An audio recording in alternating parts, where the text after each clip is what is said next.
Ça me fait vraiment plaisir de vous accueillir à notre midi du CERSPUL. CERSPUL qui veut dire Centre de recherche sur les soins et services de première ligne de l'Université Laval.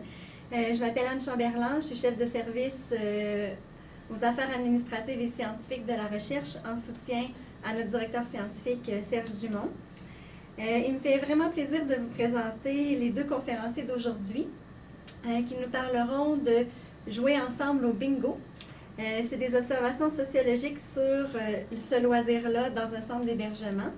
Et il me fait encore plus plaisir de présenter nos deux conférenciers, qui sont Éric Gagnon, qui est sociologue de formation et chercheur au CERSPUL, et qui mène actuellement des recherches sur le soutien des personnes âgées vivant à domicile, sur la vie en centre d'hébergement et les soins de longue durée, et sur le travail que font les préposés aux bénéficiaires et les auxiliaires de santé de services sociaux.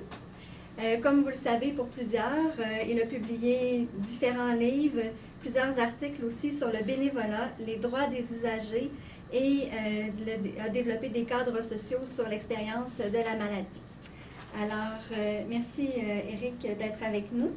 Nous avons aussi le plaisir d'accueillir Émilie Allaire, qui vient de terminer ou qui terminera sous peu sa maîtrise en anthropologie à l'Université Laval sur l'expérience de travail des préposés aux bénéficiaires immigrants en CHSLD dans la ville de Québec. Elle travaille également depuis 2013 comme assistante de recherche au CERSPUL, notre centre de recherche, où elle collabore sur divers projets en lien avec la santé au travail, les travailleurs de première ligne et le vieillissement, puis les soins palliatifs. Bonjour à tous, merci pour votre présence, surtout en visio. Ici, on est pas mal, il n'y a pas beaucoup de monde, mais c'est intime, donc je vais profiter aussi de cet événement-là, de cette particularité-là. Alors, aujourd'hui, on va vous présenter notre étude du jeu sur le bingo en CHSLD. Alors, je suis certaine que plusieurs curieux se demandent pourquoi le bingo et comment aussi on est arrivé à l'étudier. Alors, tout ça est parti de notre projet de recherche plus large sur le quotidien en CHSLD. Alors, c'est un projet de recherche où on s'intéressait sur comment la vie s'organise pour les résidents. Plus particulièrement, on s'intéressait aux interactions entre les résidents et le personnel. Alors, ce qu'on voulait comprendre, c'était les normes et les exigences dans ces interactions-là. Alors, plus particulièrement aussi, dans un contexte où les interactions s'insèrent dans un milieu de vie et s'insèrent aussi dans un contexte où les résidents sont de plus en plus dépendants pour leurs activités au quotidien. Alors ça, c'était vraiment le point central. Donc, ce qu'on voulait comprendre, c'est comment les relations se forment et comment aussi, dans un contexte où, oui, les résidents sont dépendants, mais aussi où les résidents doivent vivre dans des espaces qui sont restreints. Alors, où parfois même la vie privée est limitée. Et aussi, dans un contexte où ils doivent vivre avec des étrangers. Donc, les étrangers, souvent, c'est les autres résidents et le personnel. On sait très bien que quand un résident arrive dans un centre, ils ne se connaissent pas du tout. Alors, c'est une adaptation aussi à ce niveau-là. Alors, c'était un peu ça les réflexions et nos objectifs de base pour ce projet-là de départ. Alors, pour répondre à nos questions et à nos objectifs, et c'est là aussi que le plaisir a commencé, on a fait de l'observation participante. Alors, tous les deux, on s'est intégrés dans une équipe de bénévoles dans 2 centres. Alors, comme les bénévoles, on a participé aux activités collectives de notre centre. Alors, on a participé à plein de choses. Pour vous en nommer, donc des ateliers en soins spirituels. On a participé aussi à des ateliers d'art, à tout ce qui est les spectacles. Alors, pour l'Halloween, la Saint-Valentin, Noël, Pâques. Qu'est-ce qu'il y avait d'autre aussi? Il y avait aussi des sorties dans les centres d'achat. On a participé aussi à des sorties dans le Vieux-Port. En été, il y a les barbecues. Donc, oh, j'ai oublié de changer la page, je suis désolée. Donc, en été, il y avait les barbecues. Bon, c'est sûr qu'on ne faisait pas cuire là, des gros steaks. Le principe, c'était plutôt de faire cuire des toasts sur le feu avec les résidents. Et bien sûr, on a participé aussi à des séances de bingo. Alors, en participant à ces activités-là, ce qu'on cherchait à comprendre d'abord, c'était les conduites. Alors, en observant aussi les règles de fonctionnement.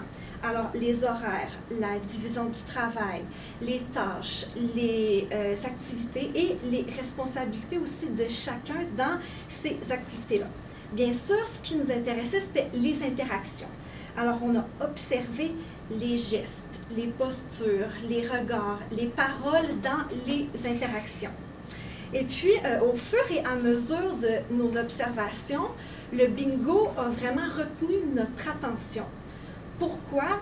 D'une part, parce qu'on a vu là une opportunité d'étudier la place des loisirs dans les CHSLD, qui est relativement très peu étudiée à prime abord dans la littérature.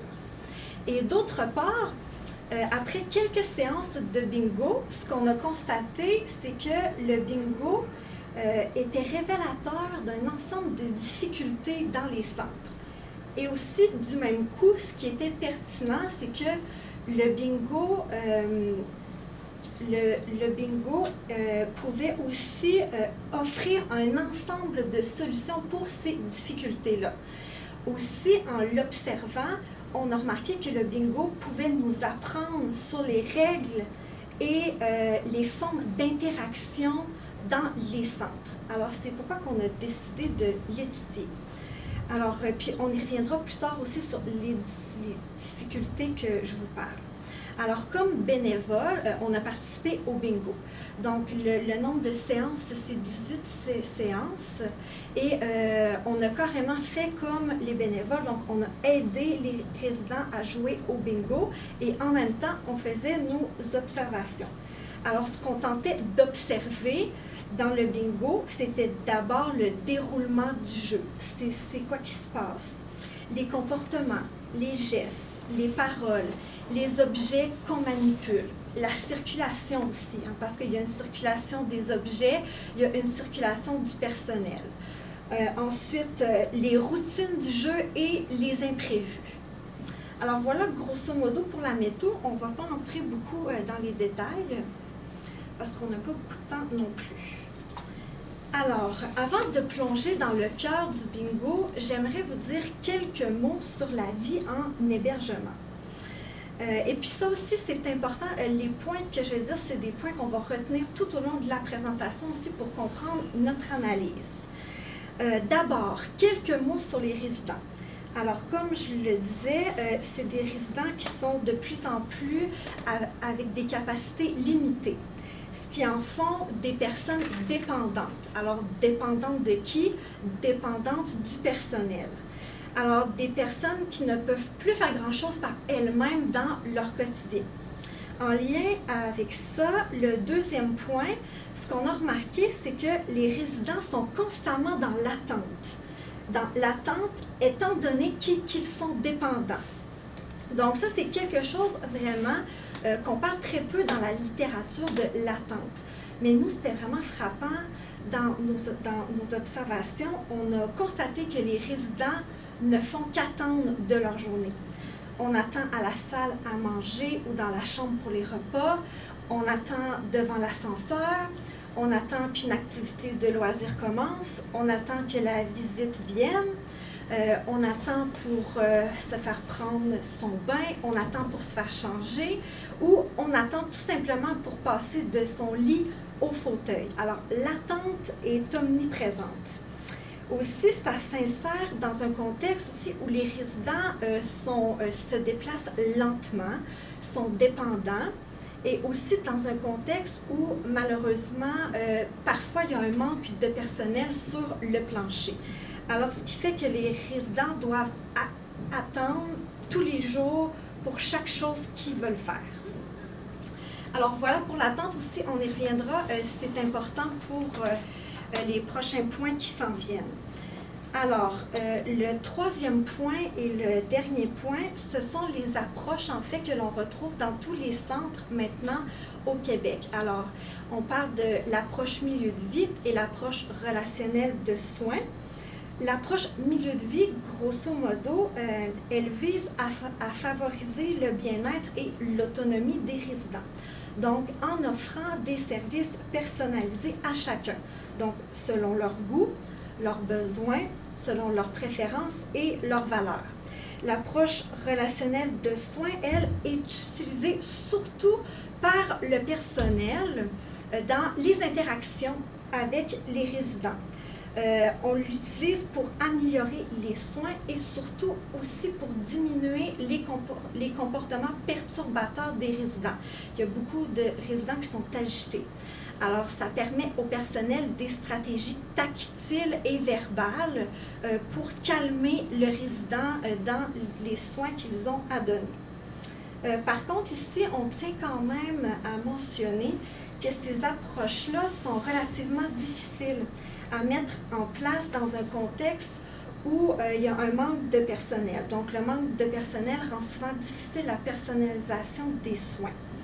Aussi, les soignants ont des plans de travail quand même relativement stricts où il y a très peu de marge de manœuvre ou de flexibilité dans leurs plans. Alors, ce qui fait que le personnel doit donner des soins souvent rapidement sans tenir compte des préférences de chacun. Les préférences, c'est parfois les levers, les couchers, l'heure du bain, les repas. Alors, de manière générale, le résident doit souvent s'adapter à l'horaire du centre et non le contraire. Aussi, ces approches-là visent à faire sentir le résident comme à la maison. C'est pour ça qu'on dit un milieu de vie. Par contre, nous, on tient quand même aussi à préciser que parfois, les milieux ne sont pas très aménagés pour cette ambiance-là. Hein, c'est beaucoup médicalisé. On voit beaucoup les machines, tout le côté médical. L'espace privé est restreint. Souvent, ils cohabitent même avec d'autres personnes dans la même chambre. La plupart de leurs meubles ne sont pas à eux. Là, je viens de le mentionner, les résidents doivent vivre avec des étrangers et cette cohabitation-là aussi fait qu'ils doivent vivre constamment sous le regard des autres. Donc ça aussi, parfois, ça peut être gênant, si on veut. Bref, dans ce contexte, ce que je voudrais qu'on retienne, c'est qu'on remarque un certain défi du vivre ensemble pour des résidents qui proviennent de souvent dans des milieux différents, donc socialement, et de deux, aussi dans des milieux, pas des milieux, mais dans des conditions physiques et mentales différentes. Et puis, ce contexte-là aussi de diversité des pathologies et de diversité des résidents a un impact sur le personnel.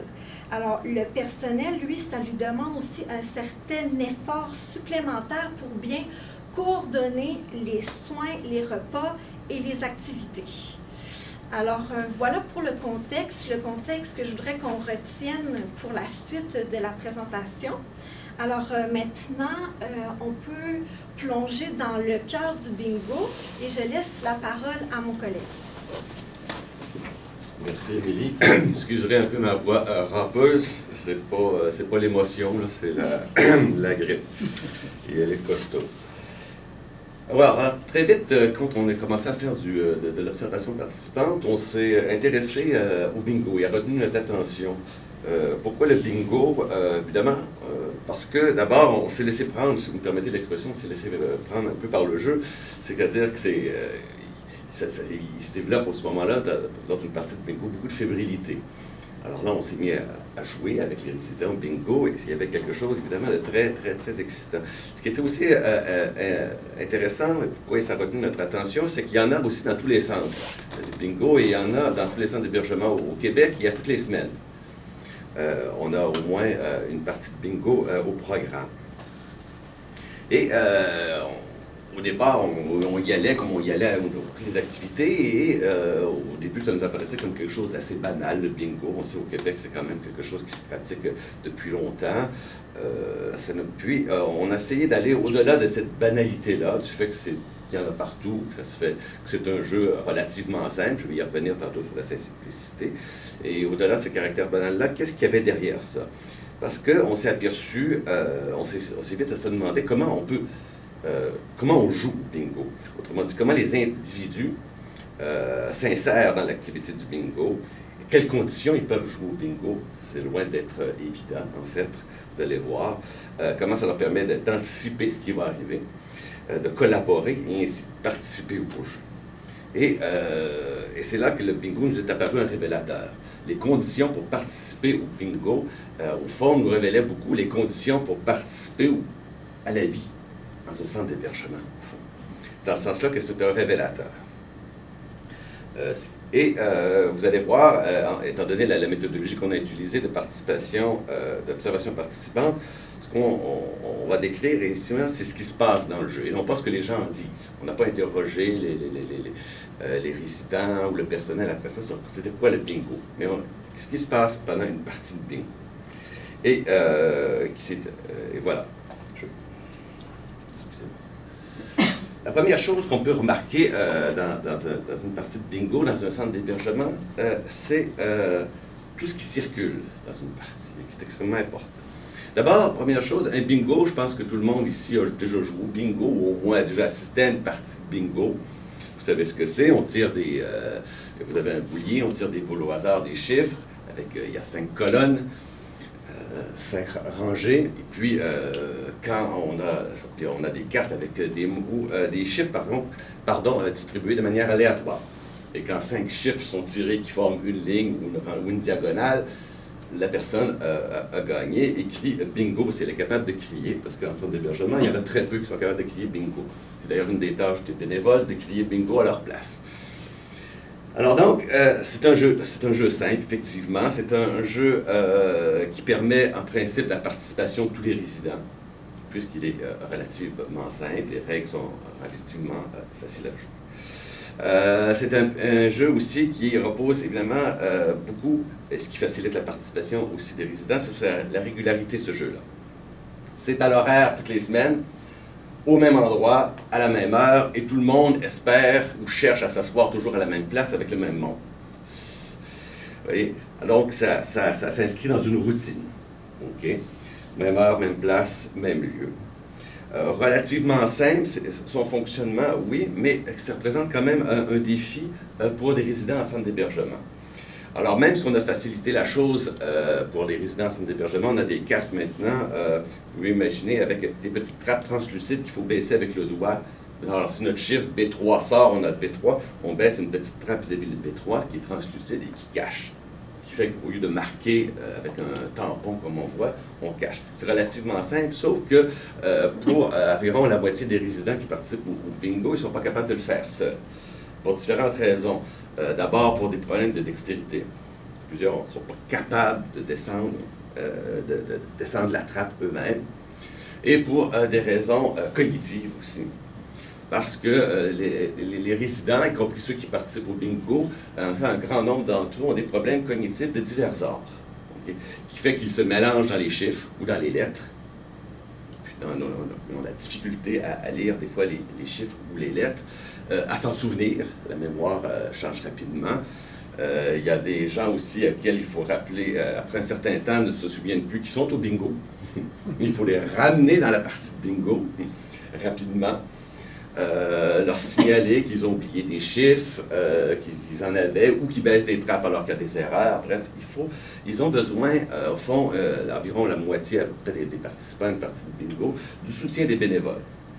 Qui soit leur signalent qu'ils ont le chiffre, et là la personne baisse sa petite trappe elle-même, ou soit la personne est capable elle-même de vérifier si le numéro qui vient de sortir est sur sa carte, et là c'est le bénévole qui l'aide à fermer la trappe, okay? Ou les deux. Alors des fois ça va, on peut avoir des gens, on les prend, on les aide, on leur prend le doigt par exemple, on va les aider à fermer les trappes eux-mêmes, ou les ouvrir, ou leur expliquer que non, le B5 n'est pas sorti, et qu'il faudrait réouvrir la trappe, mais que si la personne se fâche parce qu'elle est convaincue que le B5, il faut le faire avec beaucoup de diplomatie. Vous voyez, c'est le genre de choses comme ça. Donc, l'aide des bénévoles est extrêmement importante, constamment pour que les personnes entendent, leur rappellent les chiffres qui viennent de sortir, ce qui se passe, où on en est dans la partie, pour jouer, poursuivre, etc. Et pour garder les personnes dans la partie, je vais y revenir tout à l'heure. Donc, vous avez autour des résidents qui jouent, un certain nombre de personnes. Vous avez 5-6 bénévoles, plus 3-4 membres des familles qui sont là autour et qui s'assurent, au fond, que, on pourrait dire, l'information circule. Quel chiffre vient de sortir?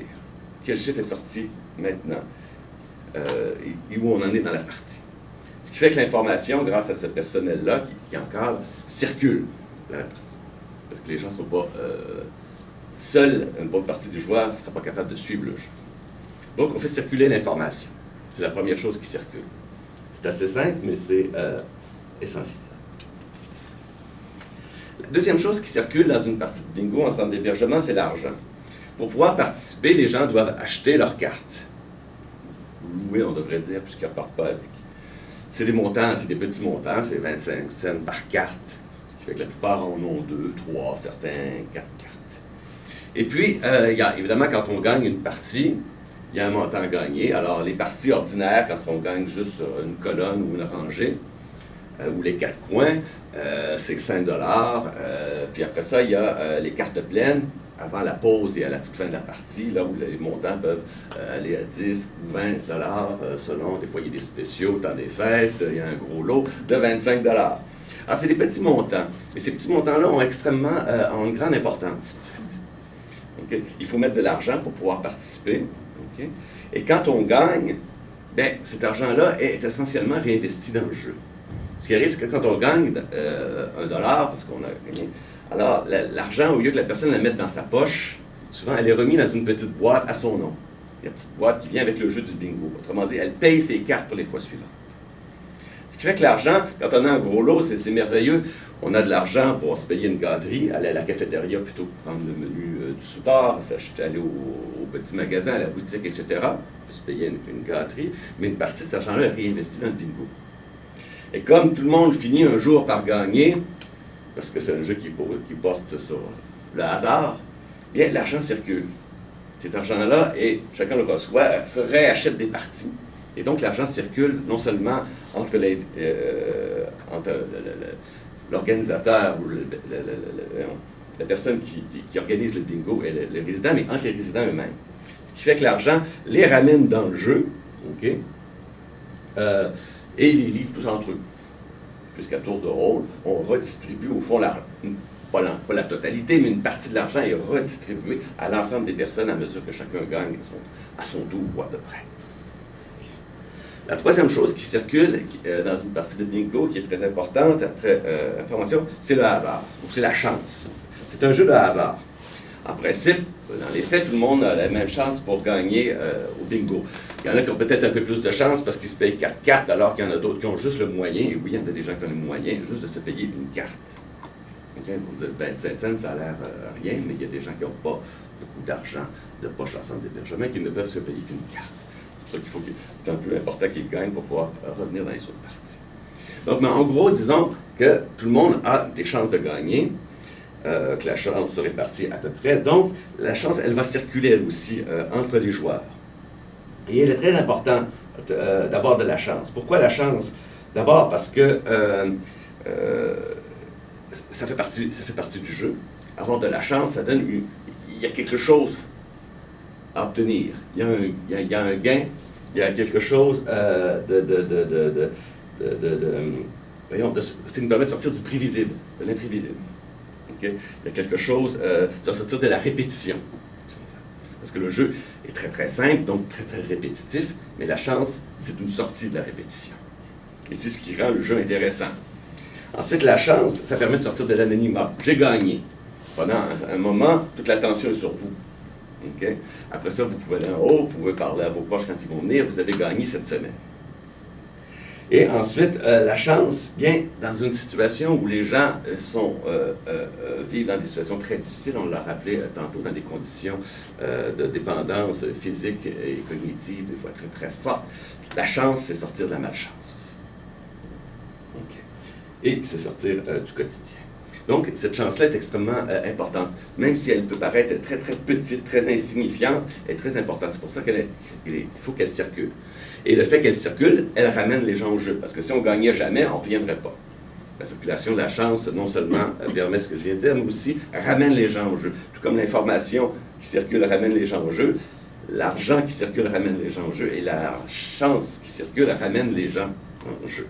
Et ça fait cette triple circulation-là, finit non seulement rend le jeu possible, mais finit par lier les personnes autour de l'argent et de la chance, et elle égalise les chances des personnes. Tous, avec cette triple circulation-là, tous sont sur un pied d'égalité pendant la partie. Tout le monde a l'information, donc tout le monde peut jouer grâce aux bénévoles. Tout le monde, l'argent circule, donc tout le monde peut y participer. Et la chance circule, okay? Tout le monde y trouve son intérêt. On a tous une égale chance. Donc, on crée cette égalité-là qui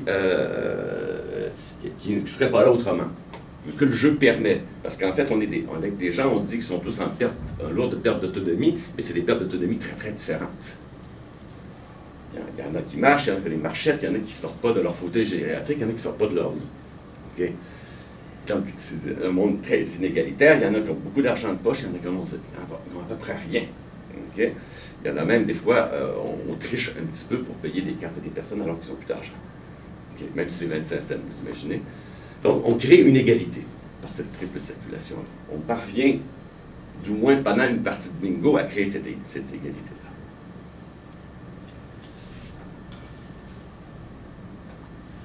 Ensuite, ça c'est pour ce qui circule. Ensuite, l'autre grande dimension intéressante du bingo, c'est ce qu'on pourrait appeler la synchronie et le rythme.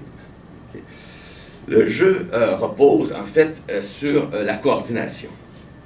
Vous avez une personne qui anime, vous avez une quinzaine de parties pendant un après-midi, si on veut.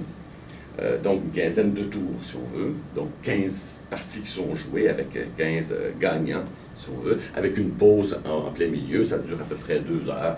7 parties avant la pause, 7 parties après, en grosso modo. Ce qui est intéressant, c'est que chaque partie, on recommence à zéro. C'est-à-dire que les chiffres qui étaient sortis, on retourne à zéro, alors tous les chiffres qui étaient sortis sont remis dans la boîte, les petites trappes sont levées, on recommence à zéro, et là, on reprend une nouvelle partie où tout le monde se retrouve à égalité. Okay? On se retrouve à égalité au niveau des chances, mais on se retrouve aussi à égalité au niveau du temps, du rythme. C'est-à-dire qu'à la fin de chaque partie, tout le monde recommence à zéro, tout le monde repart au même temps. Parce que quand on avance dans une partie, tout le défi du bingo, c'est que tout le monde avance en même temps.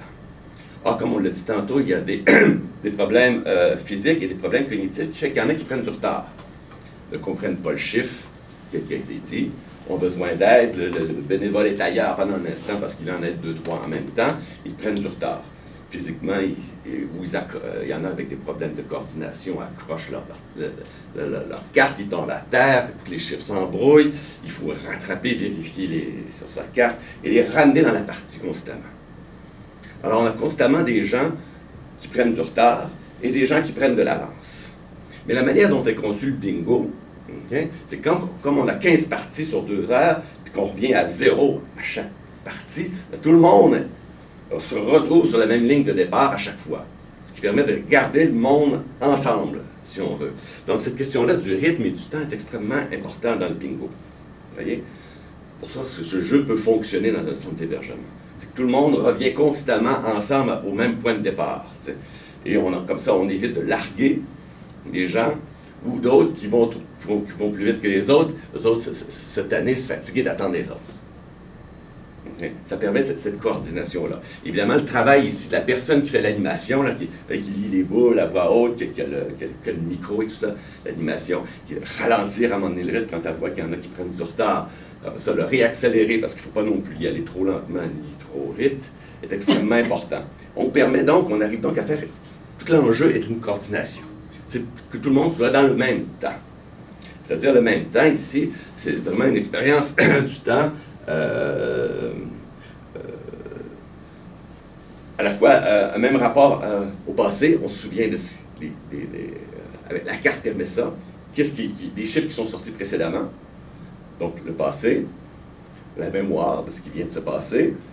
Il faut être dans le même temps au présent, l'attention aux chiffres qui viennent d'être nommés et qu'il faut vérifier si on l'a sur l'ensemble des cartes, et l'anticipation, quel chiffre qui va s'amener. Ah, il m'en reste plus qu'un, si j'ai un, il m'en manque deux, puis j'ai la carte complète et j'ai le 25 $.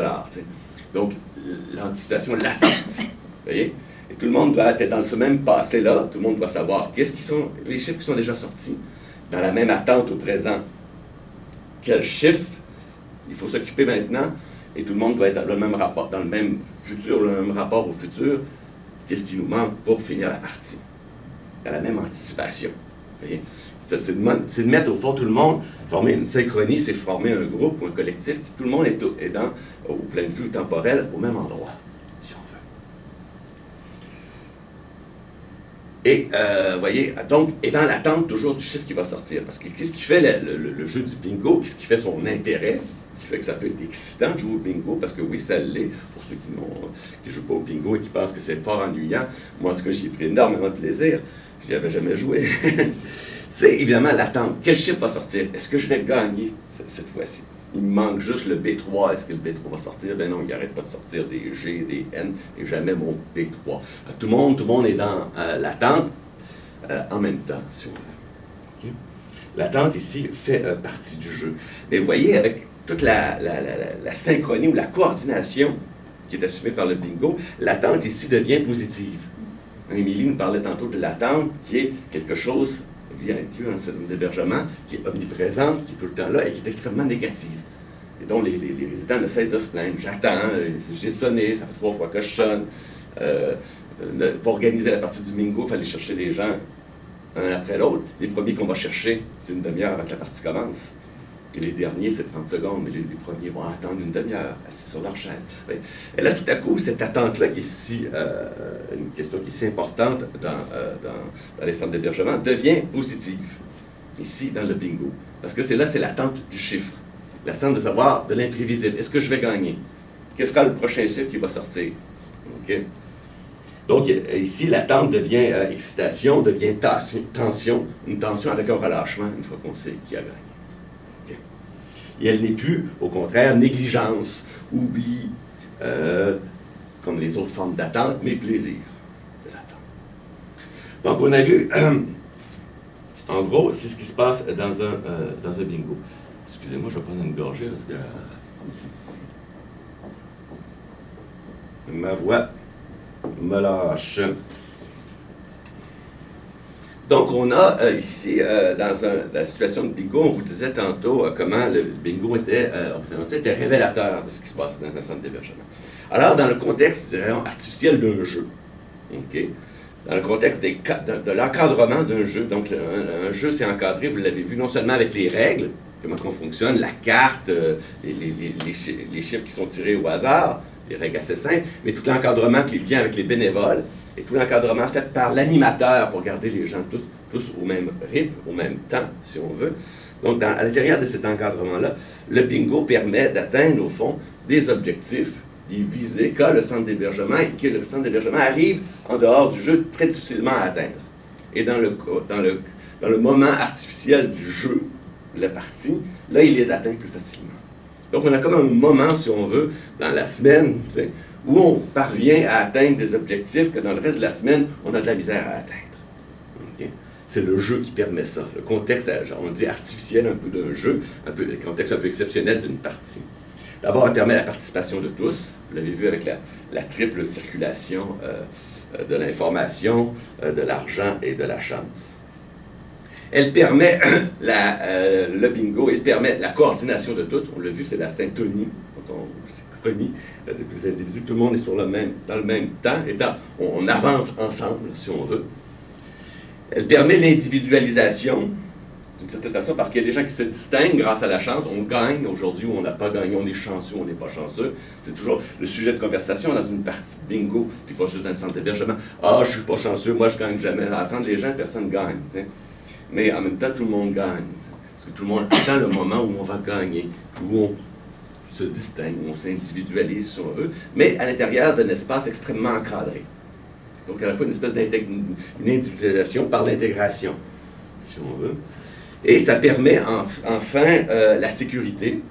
Oui, parce qu'on est dans un espace où le jeu est extrêmement prévisible, son fonctionnement est toujours le même, les 15 parties, ça se déroule toujours de la même façon, avec de l'imprévu. Peut-être que la chance, c'est moi qui vais l'avoir. Mais il y a quelqu'un qui va l'avoir. Et qui, à quel moment? Okay. Donc, à la fois, la répétition, c'est la répétition du même. Une partie de bingo, c'est toujours semblable. Et une part de hasard. Un ordre, c'est extrêmement encadré, et un événement qui surgit à l'intérieur de l'ordre. Donc, de cette façon, de cette manière-là, on peut dire que le bingo est une forme de dédoublement de la vie en CHSLD. Dédoublement, ça ne veut pas dire le même. Ça ne veut pas dire la copie de ce qui se passe. Mais on rejoue un peu des règles, où on rejoue un ensemble d'interactions qui se font, qui sont normales, qui sont habituelles en centre d'hébergement, mais dans des conditions qui rendent possible l'atteinte d'un certain nombre d'objectifs que normalement on n'atteint pas. Donc, dédoublement, ce n'est pas la même chose, c'est plutôt une situation un peu particulière où on atteindrait une sorte peut-être d'idéal dans les interactions, la coordination, la capacité des individus de vivre ensemble, si on veut, qui autrement est assez difficile et souvent pénible. Je redonne la parole à ma collègue. C'est moi qui fais la conclusion? Oui. Mais j'ai plus le droit. Alors, je peux la faire, oui. Okay. Mais je vais prendre une gorgée. Oui, prendre une gorgée. J'avais pas prévu de la faire. J'aimerais mieux que tu la fasses. Alors, je vais faire la conclusion. Excusez-moi, c'est parce que j'ai un manque de voix. Alors, vous avez vu pourquoi ce que nos observations sur le bingo permettent. On en arrive à 3 conclusions sur lesquelles on pourra discuter. On s'est intéressé, vous voyez, pourquoi on s'est intéressé au bingo. Okay? Et à un tas d'autres activités, on vous en a parlé tantôt, les barbecues, les sorties au musée, la cabane à sucre, la visite du bonhomme carnaval, etc. C'est que ça permet d'élargir un peu le regard qu'on porte sur les CHSLD, d'élargir notre compréhension des difficultés rencontrées et des malaises vécus par les personnes. On en parle beaucoup dans les médias, mais juste en termes de manque de personnel, c'est souvent en termes de maltraitance, par exemple.